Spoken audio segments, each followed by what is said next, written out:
You've been taught that our ancestors spent the Ice Age just trying to survive. Find food, stay warm, don't die. They also really wanted to get high, and the evidence is older than the wheel. Over the next few minutes, we're going to look at actual physical evidence, chemically tested, radiocarbon-dated, of prehistoric people deliberately altering their minds. Not folklore, not guesswork. Residue in stone bowls, drug kits sewn from fox-snouts, and burial grounds that still smell like smoke thousands of years later. And by the end, you'll understand why some archaeologists think our desire to get high didn't just happen alongside civilization. It may have helped build it. Let's start about 13,000 years ago in a limestone cave near modern-day Haifa, Israel. The people who lived and buried their dead there were called the Natufians, hunter-gatherers, technically pre-agricultural. No settled farms yet, no pottery. But they had stone mortars, deep, carefully carved ones. And for decades, archaeologists assumed those mortars were just for grinding grain into food. They were wrong. In 2018, a research team from Stanford and the University of Haifa analyzed the residue left inside those mortars. The starch grains, the microscopic plant particles called phytoliths. What they found wasn't evidence of bread, it was beer. Not beer like you'd recognize. This was closer to a thick fermented porridge made from wheat and barley that had been deliberately malted, mashed, and left to catch wild airborne yeast. A three-step brewing process, intentional, repeated, and done, based on where the mortars were placed, specifically for feasts held near the dead. This is, right now, the oldest confirmed evidence of alcohol production anywhere on Earth. Older than farming villages, older than the pyramids by about 8,000 years. Here's the detail that actually rattles archaeologists, though. This beer might be older than bread itself in that region, which has fed a genuinely unresolved argument in archaeology for over 60 years. Did humans domesticate wheat because they needed food, or because they wanted to get drunk? We'll come back to that. Because the Natufians weren't alone. And the next site takes us 5,000 miles away to a completely different part of the ancient world, doing something almost as old. In the Nanchoc Valley of northern Peru, archaeologists digging beneath ancient house floors found something small and easy to miss. Fragments of chewed coca leaves, sitting next to chunks of processed lime. That pairing matters. Chewing coca leaf alone releases very little of its active compounds. But add a pinch of lime, made by burning calcium-rich rock, and the alkaloids release far more effectively. It's basic functional pharmacology, figured out by people with no chemistry as we define it. The site dates to roughly 8,000 years ago. That pushed back the known history of coca use by 3,000 years in a single discovery, and made it one of the oldest continuously used psychoactive plants in the world. People in the Andes were still doing this, essentially unchanged when Spanish conquistadors arrived.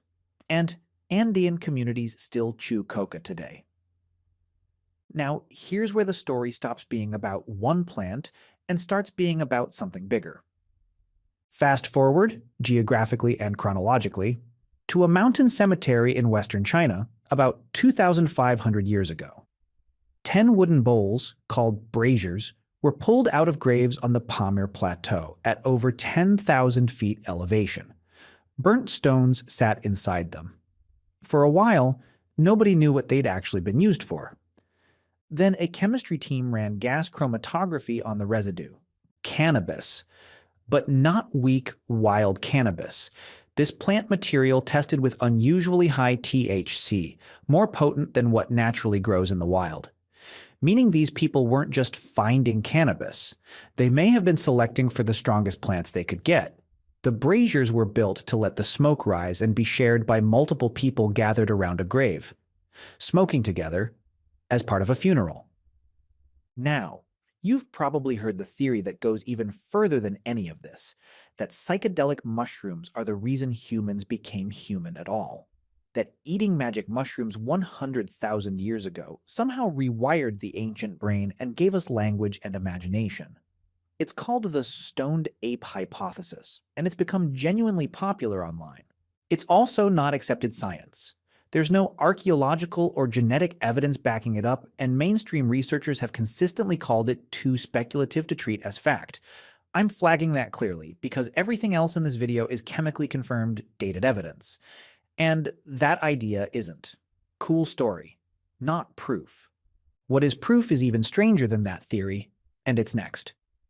In a rock shelter high in the Bolivian Andes, at almost 13,000 feet, archaeologists found a leather bundle that had survived for around 1,000 years, protected by the cold, dry climate. Inside, a pouch stitched together from 3 fox-snouts, 2 wooden tablets for grinding, bone spatulas, and a tube built for inhaling something through the nose. When researchers scraped residue from inside that pouch and ran it through mass spectrometry, they found not one, but at least 5 different psychoactive compounds: cocaine and its breakdown product, DMT, harmine, and bufotenine.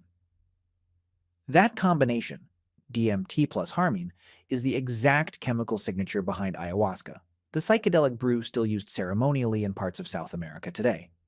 Here's the part that should actually stop you. None of those plants grow in the same place. The DMT source was likely from the Amazon lowlands, hundreds of miles away. The harmine-rich plant grows even further north. Whoever owned this kit either traveled enormous distances themselves or was plugged into a trade network built, at least in part, to move drugs across an entire continent, 1,000 years before anyone in that region had written language as we understand it. Put these 4 sites side by side, and a pattern shows up that's easy to miss when you look at them one at a time. Israel, Peru, China, Bolivia, 4 separate cultures, thousands of miles and thousands of years apart, independently arriving at the same basic idea. Find something that alters the mind, refine how you use it, and build it into how you bury your dead, heal your sick, and mark your most important moments. This wasn't rare. It wasn't an accident of one weird tribe. Every one of these societies treated altered states as significant enough to leave behind physical evidence we can still test today. So no, prehistoric humans weren't only just surviving. Somewhere between finding food and staying warm, they also found time to brew, chew, smoke, and snuff their way into altered states of consciousness. And they thought it was important enough to take the recipe with them, generation after generation, cave after cave, continent after continent. That instinct didn't start with us. If anything, we inherited it. If you want the next one, the story of the first medicines humans ever discovered and how many of them we still use today, that video's linked right here. Subscribe if you want more of history's stranger, better documented corners. See you in the next one.